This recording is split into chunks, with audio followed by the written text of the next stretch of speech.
All right, and with that, we want to have a conversation with the panelists here in studio. I told you earlier on that we have the former Assistant Minister of Education, Dr. Kilemi Mwiria. Janet Ouko is an educationist, as well as educationist Dr. Chris Galgalo. Let me begin with you, Janet, on this one, because on several occasions we've heard of parents struggling to take their children to school. But this time it appears the struggle is deeper. Your thoughts about the directive by the President that learners to report with or without school fees or school uniforms?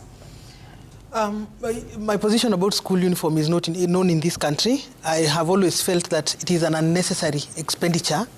If you look at the fee structures that were going round, school fees was accounting, school uniform and items associated with uniform were accounting to about 37,000, 35,000. So it's a big relief, actually. And I'm saying that it's really a good thing that the President has pronounced himself on this matter.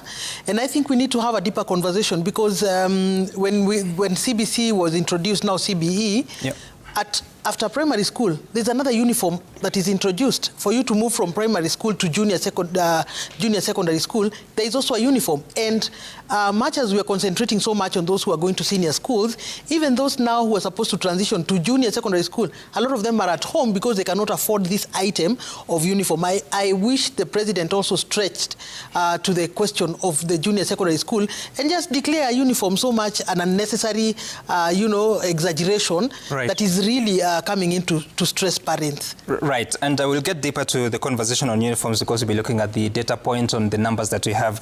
Dr. Chris, your thoughts because of this great inequality that we are seeing on account of lack of school fees, at the same time lack of resources to procure uniforms. Does the directive by the President resolve the matter? As a matter of concern, actually that is what is affecting every learner in this institution. But this is a beginning of the directive by the President, which was in good taste. But I don't know how they will manage at the end of the day, whether they will stay without uniform or they have the uniform. Because if they are going to senior school without uniform, and then that senior school, which already they had a student in the institution, and they had a uniform, then the disparity is there, so we don't know how they are going to manage because there is one cadre of learners who have uniform and the other one doesn't have uniform. So at the end of the day, this is just to improve access, so that they will start the formal learning, where eventually they will know the mechanism of how to come up with a strategy that could address either with or without uniform.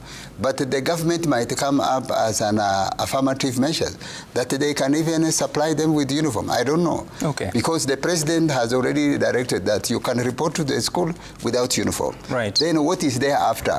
So we don't know what strategy they are going to put it in place to either to enable all the parents who are now accessing this senior school to be, the government can purchase for them, or they provide free uniform, or they will lower, or to provide them with a lesser costly uniform. All right. That matter, as you said. Again, like I said, we'll get deeper to that. But Dr. Mwiria, your thoughts about this, the challenges of accessing education. So you find that we have funded largely the free primary education, the free day junior school, but when you get to the senior school, these were the challenges coming. What shall we do? Yeah. First, let me talk about the decree by the President, and that said that it's really. It is not even it's not necessary for him to give that degree, because the Constitution guarantees every child not just free but compulsory basic education. And this is reinforced by Article 43(1)(f) of the Constitution, which also has underlined the fact that education is not just an individual but also a social right.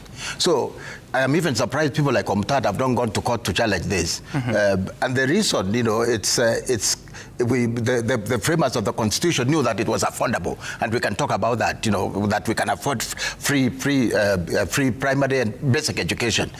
Tanzania can afford it. Botswana can afford it, and they were affording before even diamonds. Ethiopia is affording it, and there are several other countries, and Rwanda is also affording it.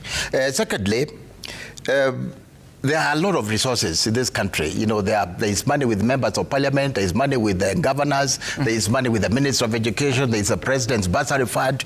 You know, banks are putting money, Equity, Cooperative Bank, and then there are individual philanthropists. The problem is how these monies are dispatched, because sometimes it's a duplication. Often, if it's with the politicians, it's it's a political affiliation that determines. So these are the issues. But also, we have to ask another question. That's okay. Access, going to school is not enough.